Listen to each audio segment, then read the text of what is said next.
मान लीजिए हम मैथमेटिक में a plus B into bracket square करें तो रिजल्ट आता है a square plus 2ab plus B square. ये एक्स्ट्रा एक्स्ट्रा 2ab मिलता है कि नहीं मिलता है? ये एक्स्ट्रा 2ab कहां से आया? गलती से। तो आखिर ये 2ab आया कहां से, चलिए देखते हैं इस वीडियो में। इस वीडियो में हम प्रूफ करेंगे कि आखिर a प्लस बी का होल स्क्वायर करने से 2ab, जो ये एक्स्ट्रा 2ab है, ये हमको कैसे मिलता है। ठीक है, इसको हम सॉल्व करेंगे स्क्वायर की मदद से। क्यों मैं स्क्वायर का इस्तेमाल करूंगा?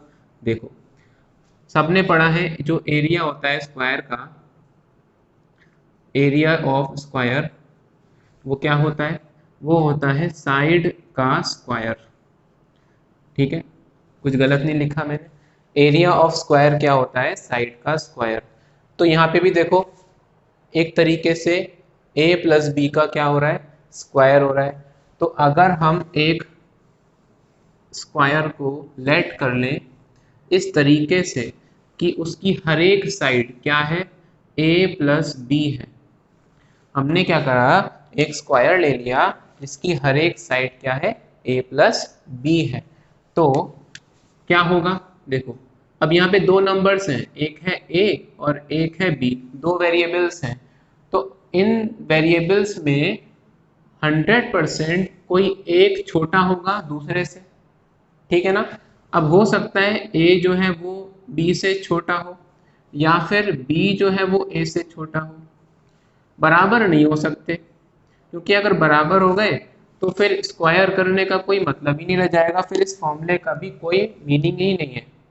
ठीक है, तो हम क्या कर रहे हैं? हमने लेट कर लिया कि इन दोनों में से कोई एक कंडीशन ट्रू है। मान लेते हैं कि जो a है वो b से छोटा है। ठीक है ना? a हमने b से छोटा मान लिया।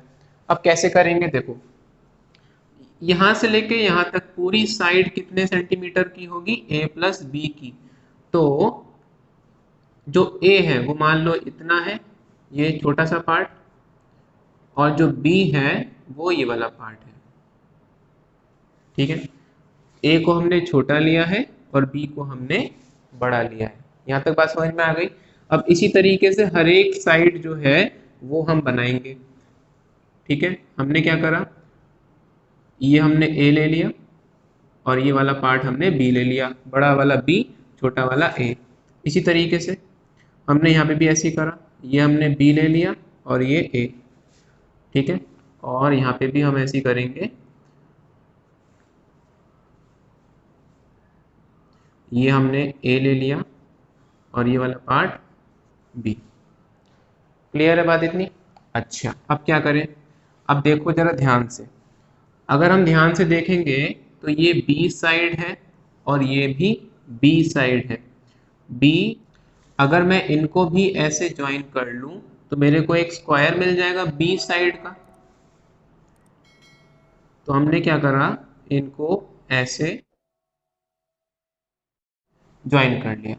ठीक है, तो यहाँ पे एक b साइड का स्क्वायर मिल गया हमको।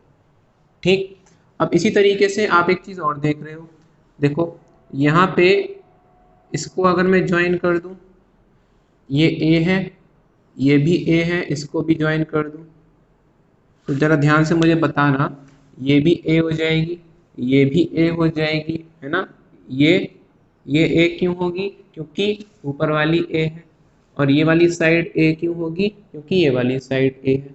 तो ये भी हमको क्या मिल गया? एक a साइड वाला स्क्वायर मिल गया।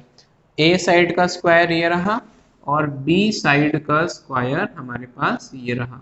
इनके मैं नाम दे देता हूँ, ये a है, या मैं चलो दूसरे अल्फ़ाबेट्स का इस्तेमाल करता हूँ, ये p ले लेता हूँ, ये q, r और s। अब आपको इस पूरे स्क्वायर का एरिया निकालना है। कैसे निकालते हैं एरिया? पूरे स्क्वायर का एरिया जरा बताओ मेरे को। एरिया होता क्या है स्क्वायर का? वो होता है साइड का स्क्वायर। ठीक है, और इस पूरे स्क्वायर की साइड कितनी ली थी आपने? a plus B. तो साइड का स्क्वायर मतलब हो जाएगा a प्लस बी का होल स्क्वायर।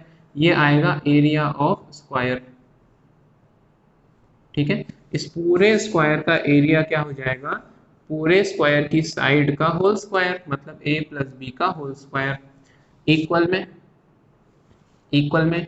अब इसको हमें, ये तो हमें प्रूफ करना है, ये हम डायरेक्ट नहीं लिख सकते। अब हम इन स्क्वायर्स की मदद से हम इसको प्रूफ करेंगे। कैसे करेंगे देखो, सबसे पहले हम पूरे का हमें एरिया निकालना है ना, तो पूरे का एरिया कैसे आया होगा, जब इस P पार्ट का एरिया प्लस Q पार्ट का एरिया प्लस R वाले पार्ट का और प्लस S वाले पार्ट का, इन सब का एरिया अगर मैं ऐड कर दूं तो मेरे को इस पूरे स्क्वायर का एरिया मिल जाएगा। ठीक है, तो मैं यहाँ लिख दूंगा एरिया। बताओ मुझे जरा, ये P वाला जो पार्ट है ये कैसा है, ये स्क्वायर शेप का है ना, तो यहाँ लिख दूंगा area square P plus area, दूसरा बताओ क्यू भी एक स्क्वायर है, तो एरिया स्क्वायर क्यू प्लस, नीचे लिख देता हूँ प्लस एस क्या चीज है, एस एक रेक्टेंगल है, तो यहाँ लिख दूंगा एरिया रेक्टेंगल, कौन सा रेक्टेंगल, एस प्लस आर रह गया, आर भी क्या है, एक रेक्टेंगल है, तो हम लिख देंगे एरिया रेक्टेंगल आर। अब हम इनको सॉल्व करेंगे। अब आप ध्यान से देखना कि कैसे आता है ये area of square P square की साइड बताओ मेरे को जरा फटाफट, पी स्क्वायर की साइड है बी और स्क्वायर का एरिया होता है साइड का स्क्वायर, तो पी स्क्वायर का एरिया क्या हो जाएगा, बी का स्क्वायर, क्योंकि साइड इंटू साइड होगा, बी इंटू बी मतलब बी का स्क्वायर। ऐसे ही क्यू वाले स्क्वायर का एरिया क्या हो जाएगा, ए इंटू ए मतलब कि ए स्क्वायर प्लस रेक्टेंगल एस कहाँ पर है, ये रहा, इसका एरिया क्या होगा, अब रेक्टेंगल का एरिया होता है लेंथ इंटू ब्रेथ, तो यहाँ पे लेंथ है b और ब्रेथ है a, तो आप लेंथ b इंटू ए मतलब कि a भी लिख सकते हैं, a इंटू बी लिख सकते हैं। ऐसे ही एरिया रेक्टेंगल r, अब r रेक्टेंगल का एरिया कैसे निकालोगे, ये भी एक रेक्टेंगल ही है, तो इसका भी एरिया क्या होगा, लेंथ इंटू ब्रेथ मतलब कि b इंटू ए या फिर a into B, same meaning है दोनों का। ठीक है, मैंने क्या करा, ए स्क्वायर को पहले लिख दिया, ठीक है, प्लस बी स्क्वायर प्लस ये हो जाएगा A B plus A B, A square plus B square plus A B plus A B क्या होता है, 2ab, और मैं कैसे लिख सकता हूँ इसको, ए स्क्वायर प्लस 2ab मैंने बीच में लिख दिया, कोई फर्क नहीं पड़ेगा, प्लस बी स्क्वायर, तो लो आ गया आपका 2ab। ये जो एक्स्ट्रा 2ab आया था जो हम लोगों को परेशान कर रहा था, ये कैसे आ गया, समझ में आ गया आप लोगों को। तो ये बहुत बेसिक सा तरीका है, ऐसे आप किसी भी फॉर्मूले को प्रूव कर सकते हो। ठीक है ना, मैथ्स में हर चीज़ का प्रूव होता है, हर चीज़ का लॉजिक होता है।